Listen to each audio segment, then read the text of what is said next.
Buenas noches, número 2. Bueno, de nuevo, este es el video número 2 sobre el tema de la parábola mal llamada del hijo pródigo. Eh, Habíamos hecho algunas observaciones sobre la, el pedido de la mujer sirofenicia. Eh, Acabo de leer un correo que me enviara José Enrique Ramírez, donde él hizo una presentación ayer que simplemente me parece excelente, tomada en parte de la experiencia de la novela El nombre de la rosa, que funciona en una época en donde las abadías cumplían un enorme papel político en las tierras donde estaban. Entonces, quisiera remarcar uno de las diapositivas. Yo se las voy a enviar, ya le pedí permiso a José Enrique, se las voy a enviar para que la tengan ahí, porque en esta diapositiva José Enrique escribe: Jesús inicialmente rechaza su pedido, el de la mujer sirofenicia, pero ella se aferra a su petición, añadiendo un comentario inteligente con el que conquista a Jesús y le gana. Actúa aquí el motivo recurrente en la Biblia de la astucia y la sabiduría que parte de la figura débil con el fin de lograr su objetivo. Las palabras suaves vencen toda resistencia. Proverbios 25:15. Me parece que esa es una muy buena clave de acceso, porque efectivamente, como yo les había mencionado la vez pasada, aquí en este encuentro, en realidad, de lo que dice Mateo sería lo normal en este caso, y es callar a la mujer, ¿verdad? Pero al final,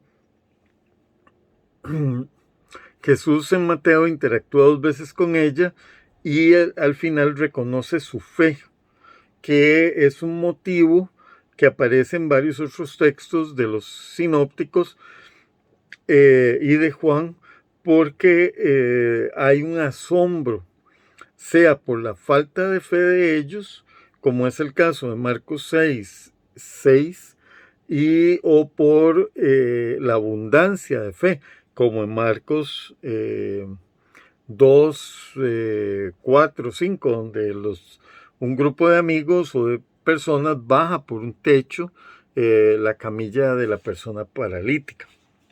Entonces, ver la fe, observarla, valorarla en estos casos es muy importante.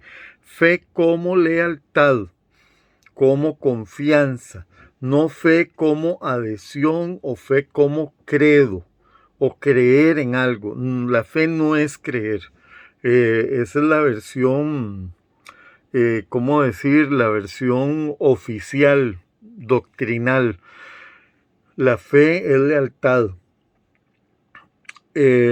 Actuar con lealtad hacia Dios, porque Dios actúa lealmente con nosotros como personas. Entonces es la respuesta razonable y lógica a la acción de Dios.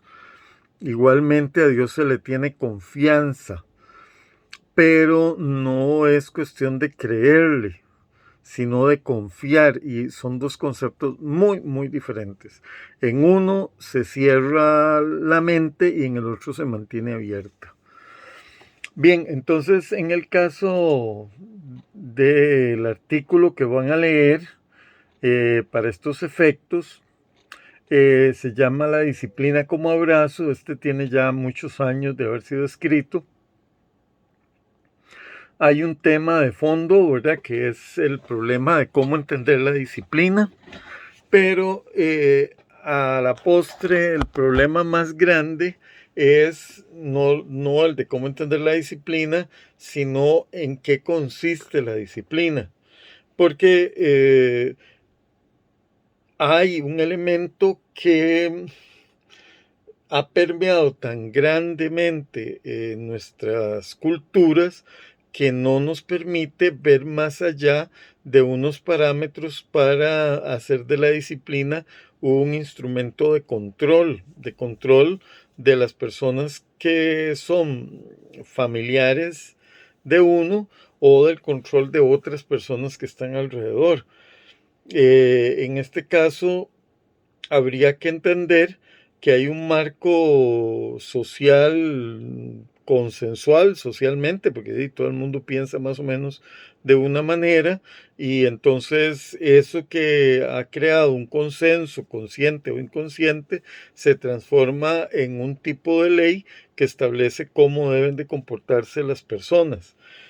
En este sentido, para la ética eso es un problema porque la ética tiene la responsabilidad de hacer un trabajo crítico sobre todo ese tipo de consensos, y cualquier consenso debe ser pasado por la crítica sobre la base de aquellos pilares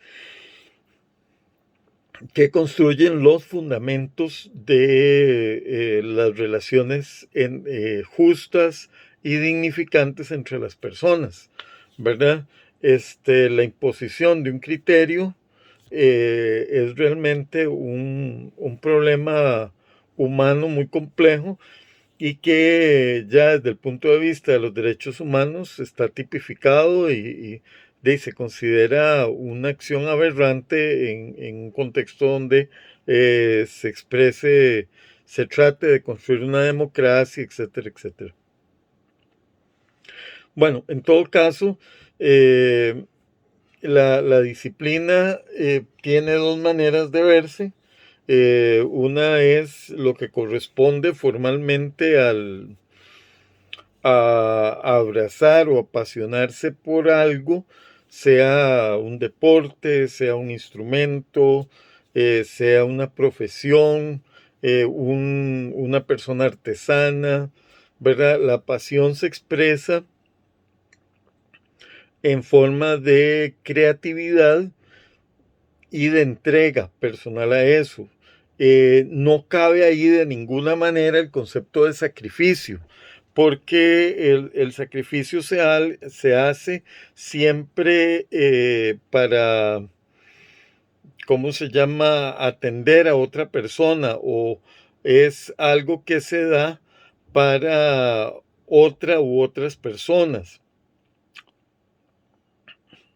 En este caso, la disciplina que se aplica en algo que a uno le gusta, le apasiona y ama, no se puede considerar un sacrificio, ¿verdad? Es decir, me sacrifico yo mismo para mí mismo.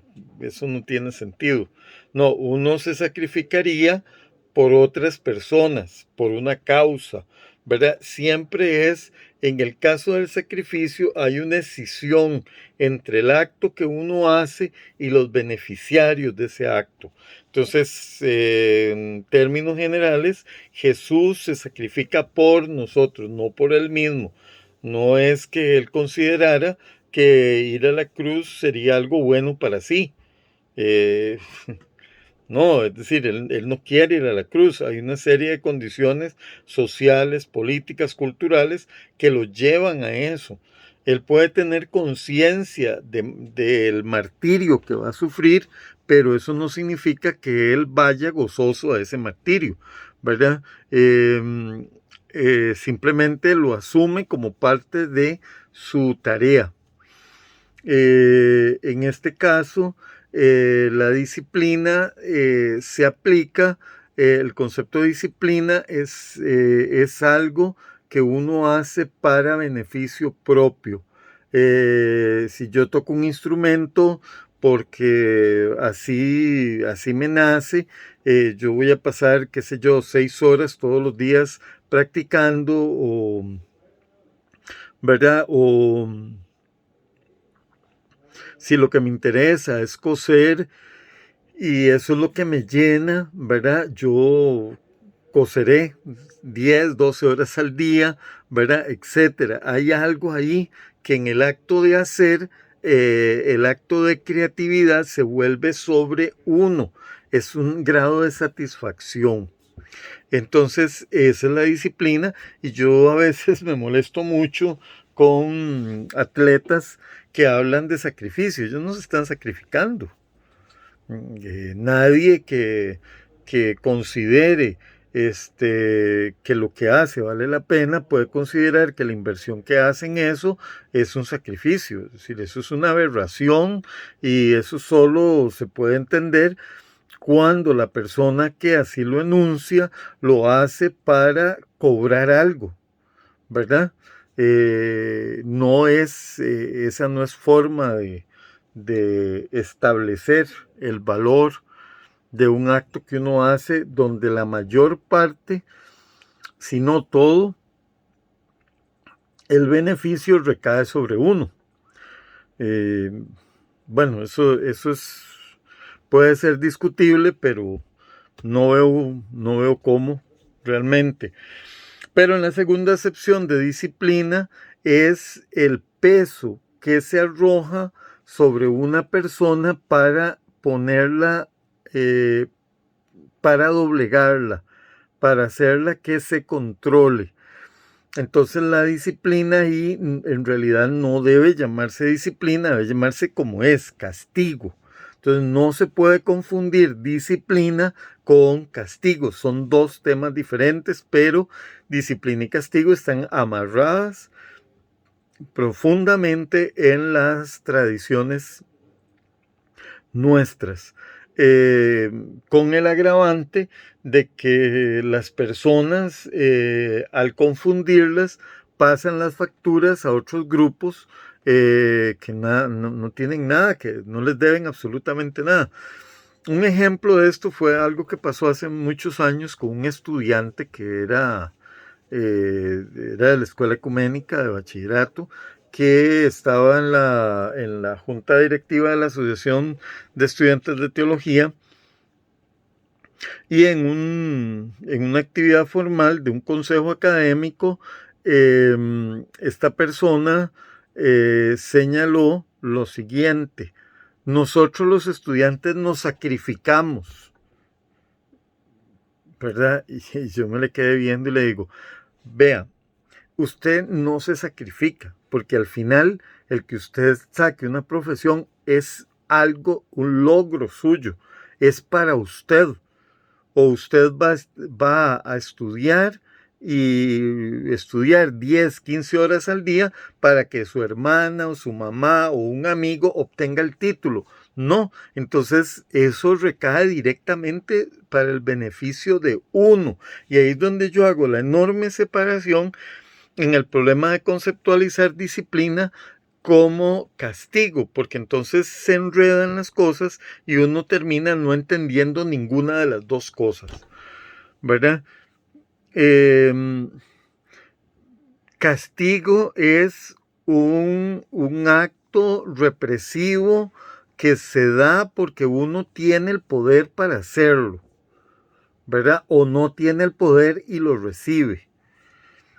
Castigo es lo que sucede cuando uno comete una falta, sea legal, sea de cualquier tipo en una comunidad, entonces usted recibe castigo. No es disciplina.